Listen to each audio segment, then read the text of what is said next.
So to start this, you need to take 5 of these little Torx headed screws out from under the wheel arch here. They are here, here, here, here and here. So you need a Torx bit, a little Torx bit like that. And then you need to ease the rear mud guard off. So pull it out from behind the liner, unclip. So pull this out from that outwards, and then start to unclip these that run up here, which we basically you can push them down to pull them off the little tangs in there. So you're going to ease them down and out. This is the last one's a little bit trickier. Pull it out. You can see the whole lot starting to go loose now. And then up around here, up at the top, and just keep coming and push it towards the back of the car, and out it comes. So that's loose now, all the way around. So you can see these clips, that what you're trying to get clipped. 3 at the top here, unclipped, 3 at the top here, and 4 down here. So I've got to do the same on the other side, and then underneath there are supposed to be 4. 1, 2, 3, 4. Inexplicably on here we've actually only got 1 on each side, so I'll remove them.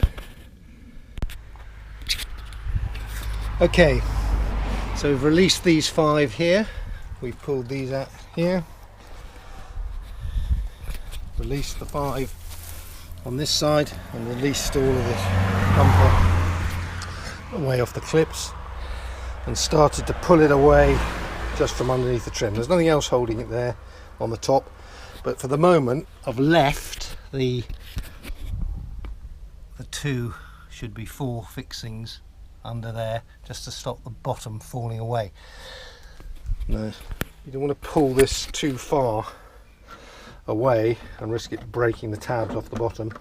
But we now need to disconnect any of the electrical items, and you can see one here. Not sure which that is, lights or sensors probably. So we need to get that one disconnected there. I'm not sure, is there anything over here? No, it looks like that is it. Just this one connector to here. Okay, well I'm going to do that now. I've got to put the camera down. Now, the difficult thing sometimes is knowing exactly how these sockets release. So this one here was in, you can see it's like this. If I look at the underside of it, it has that channel on it, and I don't know whether we can see it. Underneath there is a tab that you have to push upwards, quite stiff, push upwards to release it. And then this pulls simply, sorry, other way up, this pulls out of there. It's also connected to the actual upper part of the bodywork by a little clip here, which I haven't found out how to release. I don't want to break it, so I'm going to leave that. That can stay there. Okay, so now we've got that released. As far as I can see at the moment, there's nothing else holding this bumper on apart from the 2 M6s, I think they are, that I've got down the bottom. So now I'm going to have a crack at undoing them and removing the whole bumper. That's the bumper off. Okay, so just to confirm, this is an XC60R design Lux nav, 2017, registered July 2017. It's got 5 fixings, 1, 2, 3, 4, 5 under the each wheel arch, and it's got 4 M M6 bolts attaching to little tabs on the heat shield, and it has the one connector block here which connects in the offside, below the offside light, on a little down stand there, and that's it. After that the bumper comes off, nothing else. Some of the instructions used to show a fixing somewhere about here somewhere, some of the, but not on this one. Doesn't appear to be there. They seem to have, yeah, you can see where perhaps it used to be here, but it's not here on this one. Now we need to remove the back crash rail, I suppose you call it. It's held on by 6 for each side and 10 by 30 bolts. Here, here, here, here, here, and here. So I've got the bolts mostly off now. Just take the last couple of turns out on each one.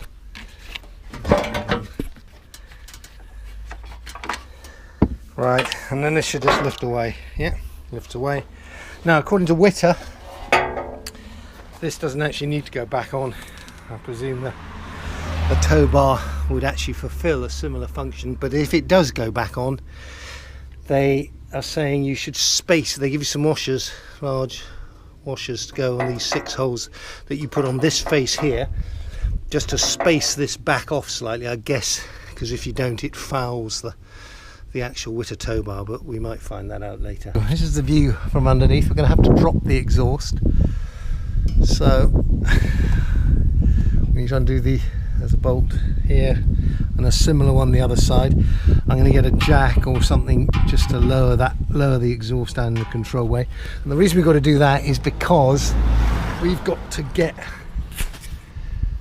access to the back side of this to get the bolts through that will hold the tow bar, and I don't think we can do it without it. So if you look in there, you can see the holes we're going to engage with there. So we need to get the exhaust down, and this part of the heat shield just probably folded back out the way. Set up with a bit of timber underneath the exhaust. The 2 M10s bolts, one here, one the other side, are removed, and it's just hanging on. It's just sitting on the jack now, so we should be able just to lower. Yeah, down she comes, looking good. Whoops, that's as far as it wants to go.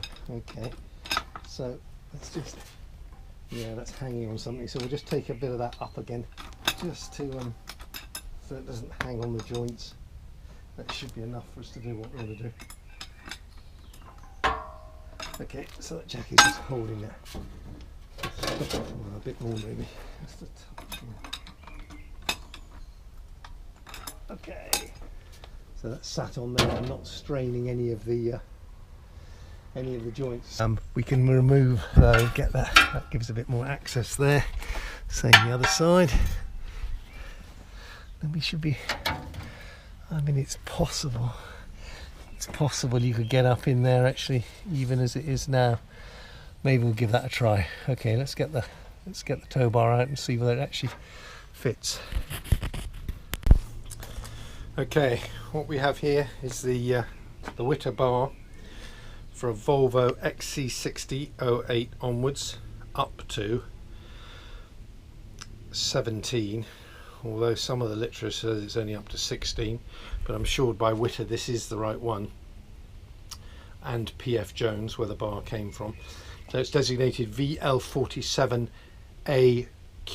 is the one you need for the R design. And it says AU there, but it's AQ with the accessories pack. But this was the only one that I could find as a detachable tow bar that would fit the XC60 R design. All the others excluded the R design. So the fitment is a combination of these holes here with these captive nuts here, and then these tabbed nuts here so that you can reach them down and inside. Okay, you need to read the instructions for which holes to use. They cover, because it covers both the XC70 and the XC60. I'm interested in the XC60, so I use holes C1. But before we can start to put that in, we need to get up in here. The back hole has no covering.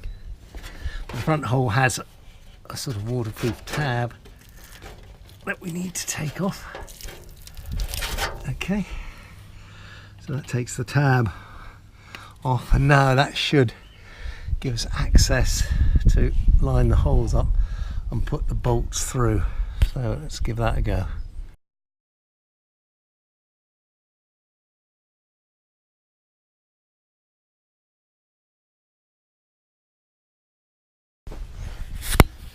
Okay, so the bar is inserted into the holes, and it isn't actually that difficult to get that bolt in. Folding down the heat shield here gives plenty of access to get a hand in here. So I'm going to do this, get both of these in each side and started to thread before attempting to do the front ones. Wherever they are, here. Okay, well I'm going to carry on and do that now. I've cut out the wrestling with the bolts to get them in. Actually, not actually too bad. They do seem to make them unnecessarily long, the bolts. So there's quite a lot of spannering to do with a limited swing of the wrench you're using. So as a tip, one thing definitely worth doing is run the bolts through the threaded holes that they're going to go into in both the captive nut and in the bar itself. Run the bolt through a couple of times, maybe with just a little bit of copper grease, just to make it go in, so you can do most of it with your fingers then, because I think because of the coating on the inside, they're a bit tight. So if you're trying to wind them in, you've got to wind them in the whole way of the whole thread. So it's well worth running the bolts through the threads first to make sure they loose, and you can do most of it with your fingers. And then the other one is, you may find that the bar goes very tight to the back of the car. I don't know whether we can see it, but it's worth, once you've got the bolts in and the bar almost fixed but not fully tightened, just with something soft, just lever the bar outwards here and here to leave enough room just to get something in there, just to stop the bar vibrating against the chassis of the car and wearing off all the corrosion protection. So I've got a little bit of sticky backed foam here, neoprene foam, that I'll just stick in there. So now I just need to torque the bolts up and then start reassembling.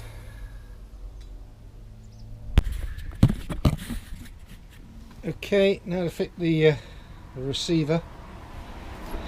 You want to make sure you get it on the right way round, so just check that goes. Oh no, it doesn't. It goes both ways. Hang on. So yeah, want to make sure you get that the right way round. So that's that way, like that. And then with 4 sets of M12s with a flat and a spring, just fits up between these two here.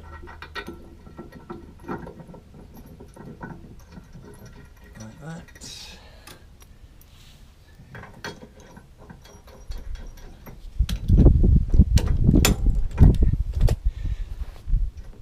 Okay, so they just want doing up at 80 Newton meters as well.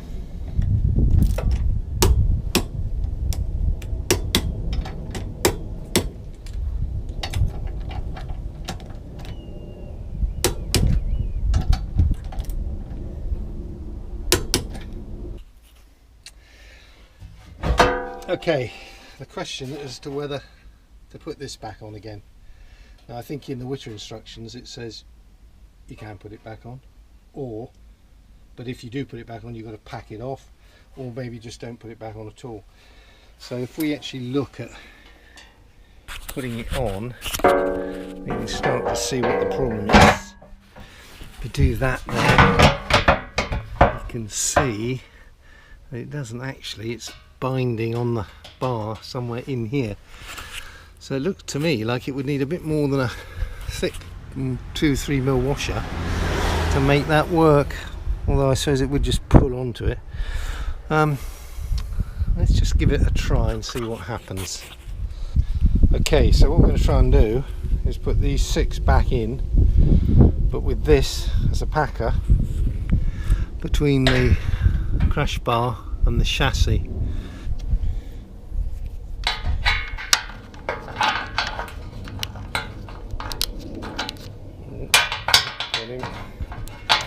I think if there's enough to get the thing threaded in there, we can do it. Right, I'm not going to film all of this, I'll just see how I get on. Okay, well the crash bar does go back on with the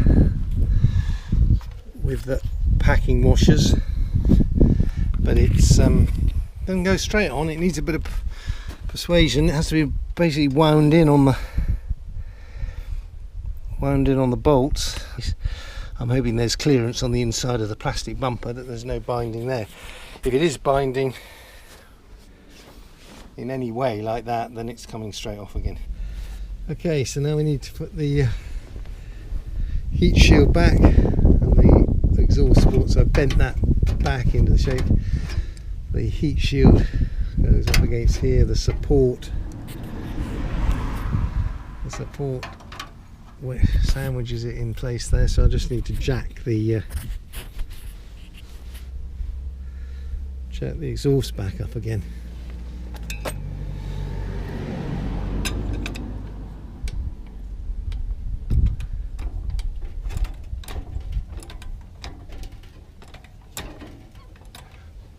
Okay, it's just about there, a bit more. Enough to get the bolt in there. Yeah, that's in.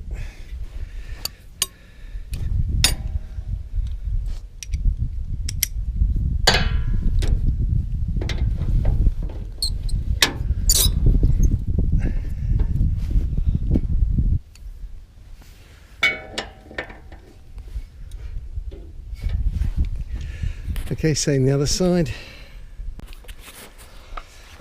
Oh, and while the bumper's off, good opportunity to get the old Volvo Auto-Sol out and give the tailpipes, the tailpipe trims, a little bit of a polish while you've got nice bit of access to them. Come up really nicely. Possible to remove this bottom diffuser, skid plate, whatever you call it. It's held on these tabs here, so it will come off. So I'm going to put the bumper back on without this on, and I think that will, you'll be able to get that on the tow bar there. You can't leave it off completely because it relies on these fixings to hold the bumper in place. But it means that they can do a fairly accurate measure then of what exactly the cutout would need to be. Interesting, there are actually some scribe marks on here, which I'm guessing indicate the various cutout requirements.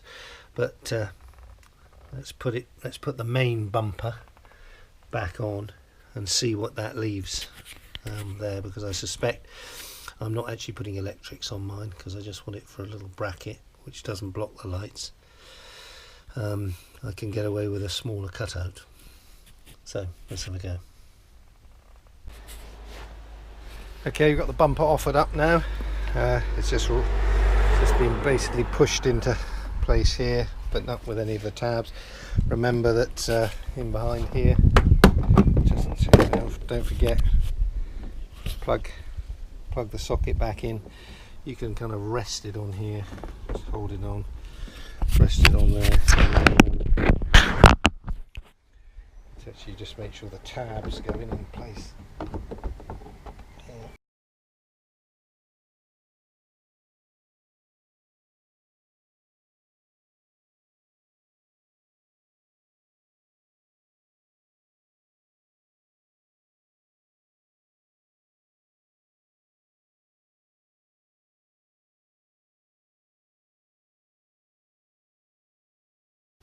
Okay, so this is the final look now.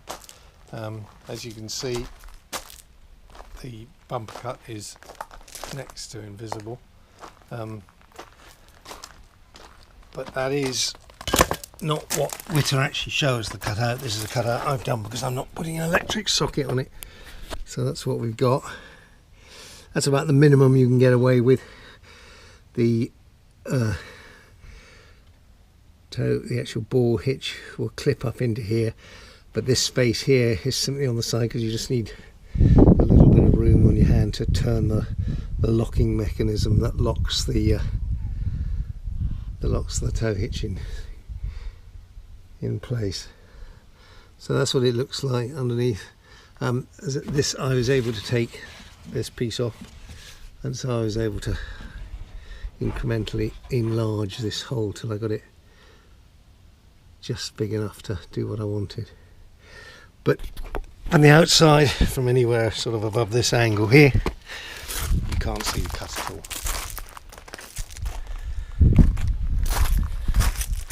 So the hook goes up.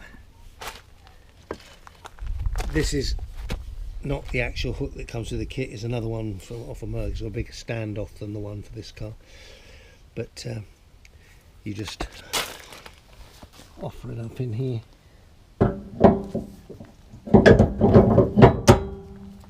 Hear it click into place, that's it.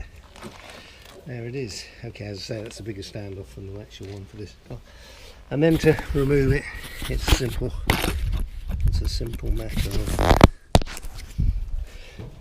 pushing inwards, rotating, down it comes.